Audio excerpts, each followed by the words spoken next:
we serve society's most vulnerable? For the last 2 decades, Blue Orchard has focused on exactly this. And with the book, This Is My Story, they celebrate not only 20 years of impact, but also the lives of some very inspiring individuals.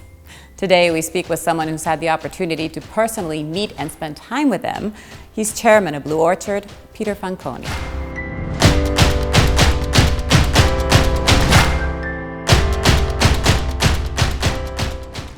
Peter, it's always great to see you.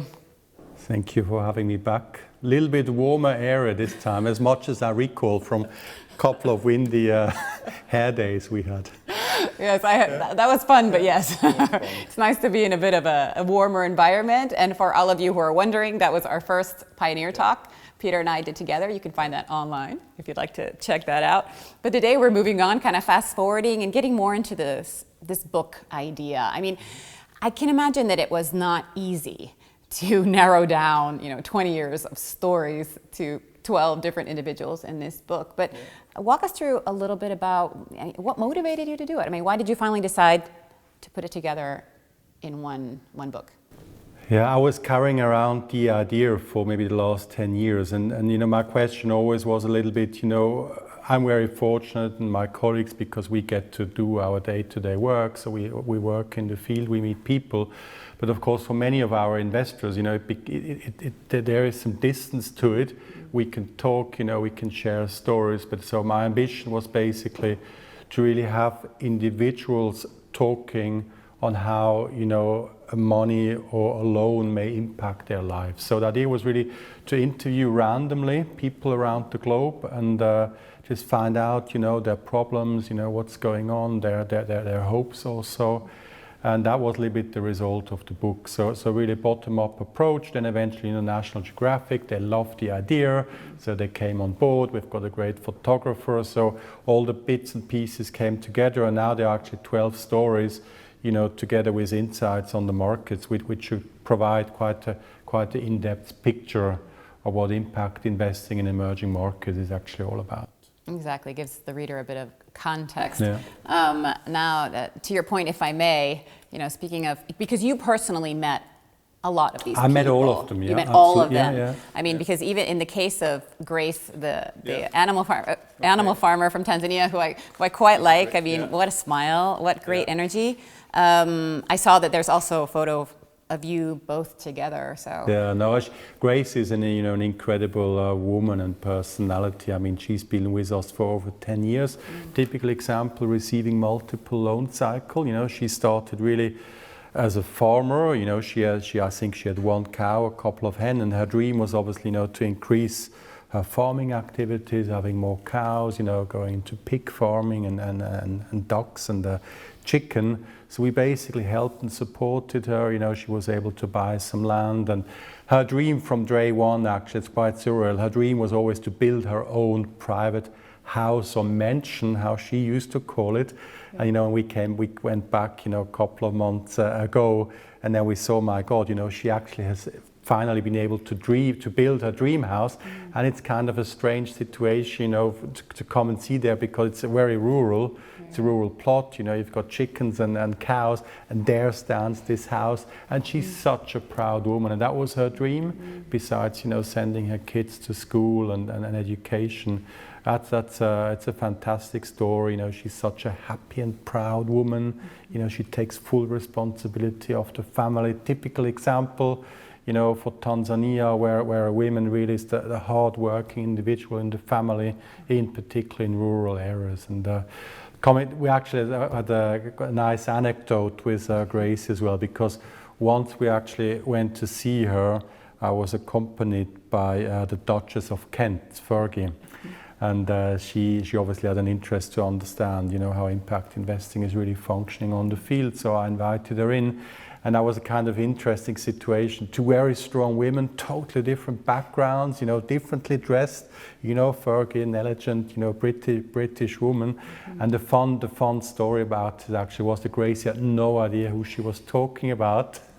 And I think only many weeks later she found out, and she was quite impressed. And of course she got very nervous because she said she should have dressed differently, etc. But great stories, and you see how proud these individuals are.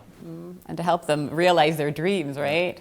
I mean, speaking of which, tell me about Demal, the fruit producer from Georgia. Also a great story. A great story. So now we are really moving to Georgia, to the Caucasus. So Demal is actually living and working in a little village south of Tbilisi in Georgia.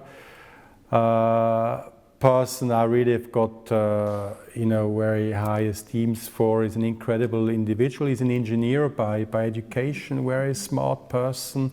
Studied in Russia, and then due to some inter-Russian wars, he actually had to flee with nothing. He took his wife and a small kid along, a typical migrant story. He ended up in Georgia, started with zero. He had no idea how to make his living. So he started to collect fruits in the woods and started to sell the fruits in markets. And after a while, he actually realized that by drying the fruits, he could ask for a higher margin, and he could actually keep the fruits longer available to sell. And today, 15 years later, I mean, he's got a big production company. He's drying fruits. He's got farmers picking the fruits for him. And he told me he's actually also starting to export now into Germany, into Poland for biological, ingredients for crunchy breakfasts, things probably you and I will eat for breakfast.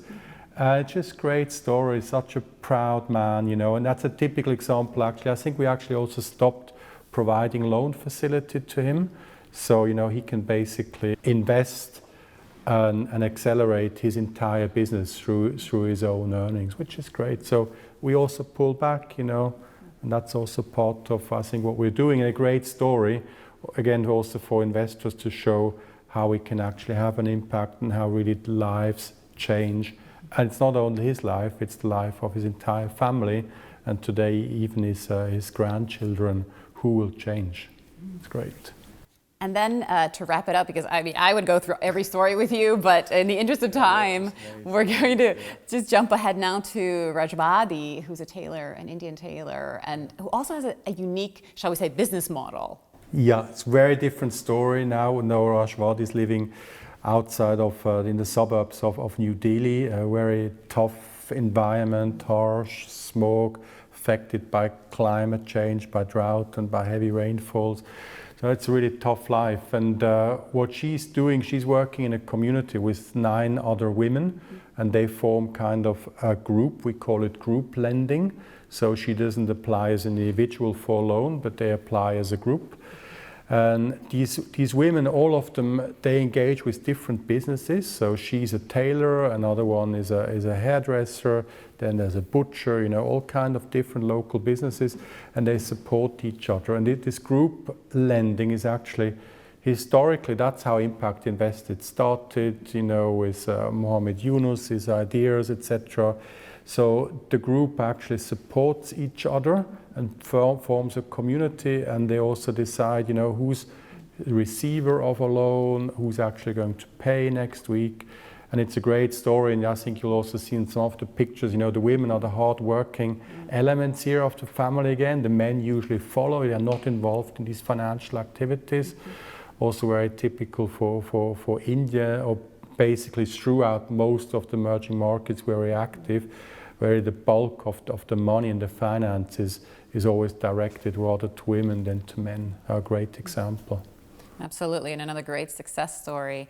And of course, if there are more in the book, as we said, we only covered a third of the stories, or a fourth of the stories. So you can pick up your own copy of This Is My Story and check out more about these inspiring individuals. But meanwhile, one last question. Now with the pandemic, of course, COVID-19, you haven't been able to travel and to see these people face to face as you're used to doing over the years. How have you stayed in touch with them?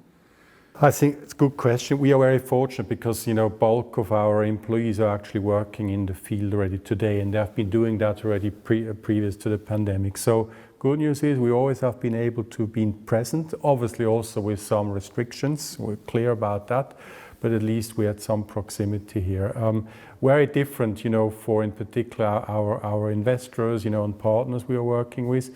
We actually have not been able to really bring them back to the field since 2 years, which of course is a part of our business. So we actually have decided in a couple of weeks to organize the first ever global field trip, but we are going to do this through virtual activities. So we are going to invite all our partners to join, and we'll actually zoom in into these countries. We are going, to meet people in the country. We're going to meet end borrowers, so colleagues of mine actually filming live from the areas. So we try to, to increase the interaction a little bit. That's the best we can do today.